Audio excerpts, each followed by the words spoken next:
এমনিতেই চোলাই মদ খেয়ে মাতাল হয়েছিল হাতিটি, তার ওপর মানুষের অত্যাচার। সে কারণেই ক্ষেপে গিয়ে হাতির ওয়াচ টাওয়ারে আক্রমণ করে বসল একটি দলছুট বুনো হাতি।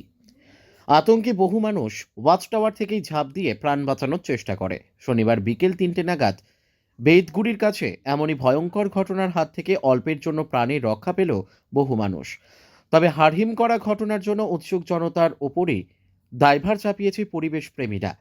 এদিন সন্ধ্যায় পশ্চিম ডামডিম এলাকা থেকে বোম পটকা ফাটিয়ে তাড়ানোর চেষ্টা করছে বনকর্মীরা। এদিন দিনভর পরিস্থিতি সামলাতে ঘটনাস্থলে ছিল Mal squad, Khunia squad, Binnaguri squad, Gorumara north ও সাউথ রেঞ্জ, বেলাকোবা ও আপালচাঁদ রেঞ্জের বনকর্মীরা। সাথে দিনভর ছিল মাল থানার পুলিশও। যদিও হাতিটির চিকিৎসার দাবি জানিয়েছেন ডুয়ার্স ফোরাম ফর সোশ্যাল রিফর্মসের সম্পাদক চন্দন রায়।